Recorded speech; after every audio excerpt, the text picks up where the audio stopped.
Really? You gotta be kidding me. Really, you got to be kidding me. New segment from us that we're going to do daily on News You Can Use from YAA. Pops, you want to tee it up here? What is really you've got to be kidding me? Well, we're going to single out stuff that goes on in the industry that just makes you go, really? You got to be kidding me that you came up with this idea. These are head scratchers that just, common sense says it shouldn't be this way.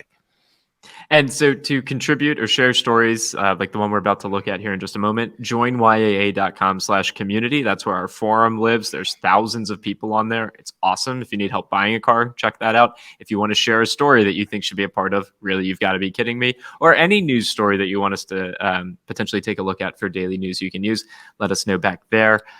Pops, this one came in from a nice gentleman named David down in Texas. Yep. The headline here: forced financing at the car dealership following the WFAA, that's the local ABC affiliate down there, story. Texas regulators getting complaints about dealers who refuse outside financing. The dealer demands in the finance office are frustrating car buyers who are already navigating lack of inventory and higher prices.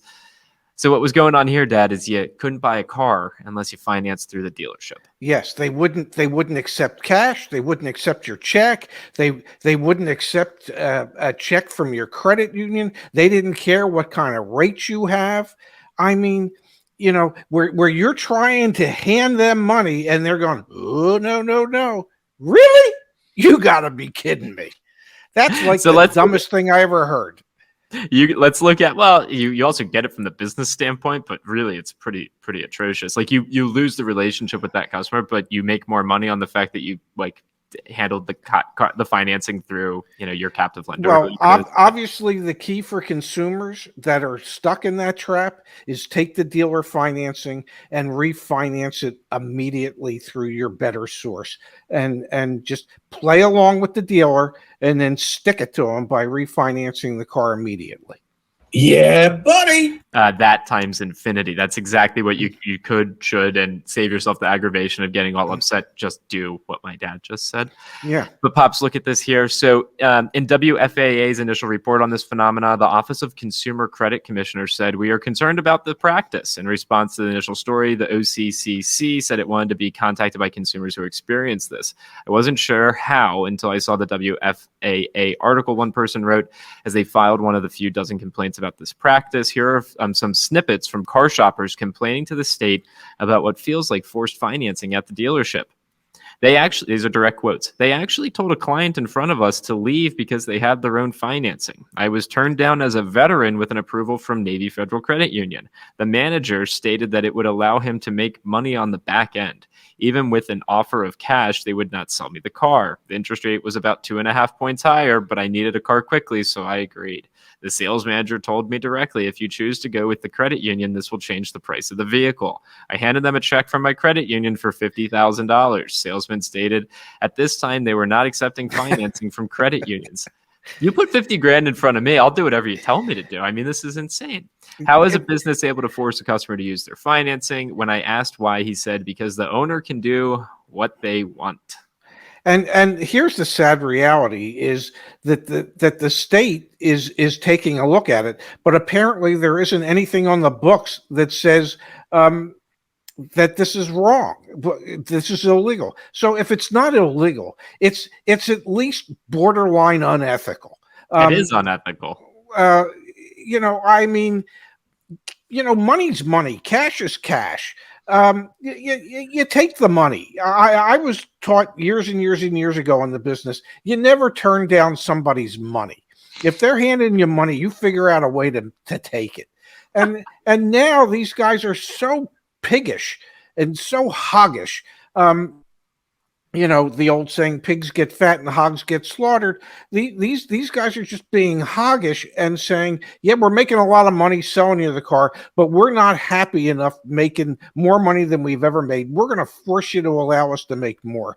And those are the type of dealers that when they say that to you, vote with your wallet, vote with your feet, get the hell up, walk out of there, run out of there. Pops. If it's the only car in your area, you've found it, you've got a quote unquote fair price, buy the thing. Don't get too frustrated.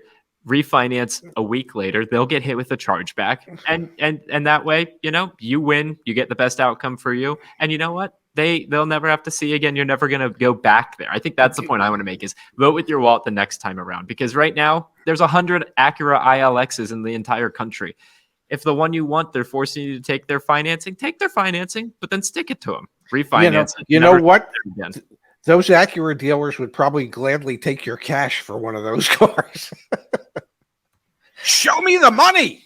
Show me the money. Really? You gotta be kidding me.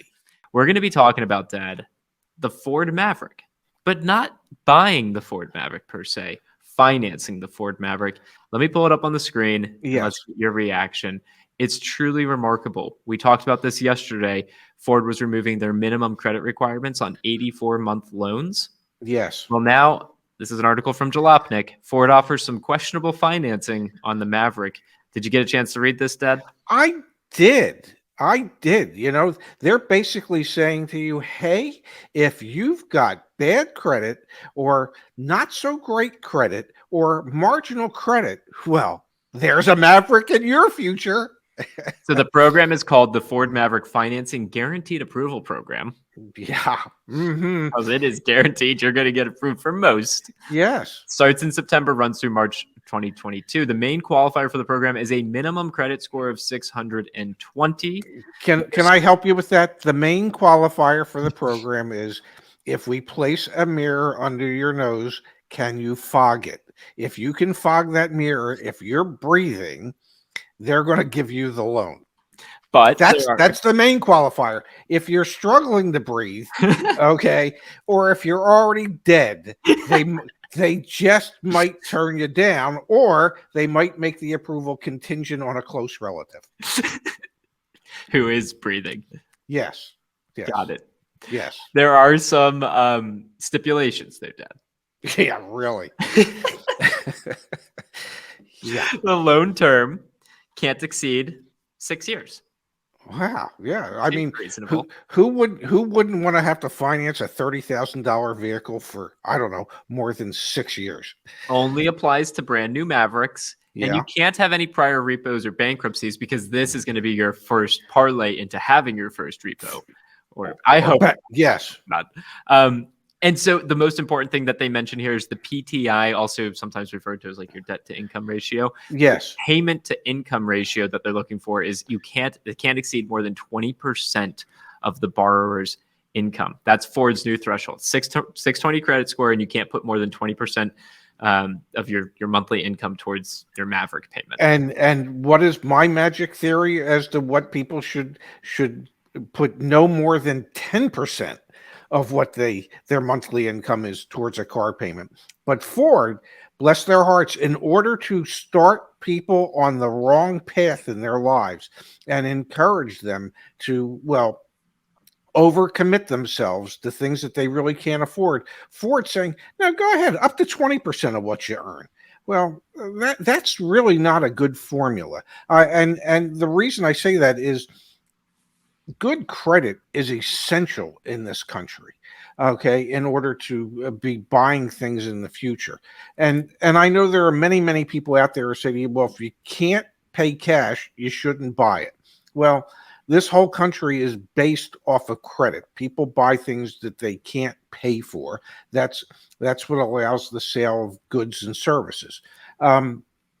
But if you start off on the wrong foot, if somebody lends you more money than you really realistically can expect to afford on a monthly basis, then you're setting them on the wrong path where they're going to fall behind. There's going to become issues. There might become repossessions, delinquencies, bankruptcies, and then these poor folks, if they get the chance to reestablish, it's going to be at interest rates that could be 19, 20, 21, 22%, which is almost usurious. I want to hit on one other piece from this article, Dad. There's no information on the APR deals in the program. However, we know that Ford is currently offering special APR financing on the Maverick, 0% for 36 months. 0.9% for 48 months, 3.9% for 72 months. No other deals or cash incentives are being offered at this time.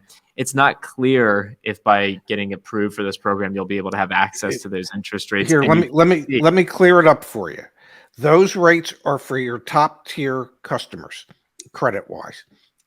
There's the rates that are going to be offered to the people with a 620 credit score are nowhere near the specialized rates for people with top tier credit. Because if they offered people with 620 credit the same rates as they offer top tier credit, why would anybody in their right mind ever pay anybody back on time?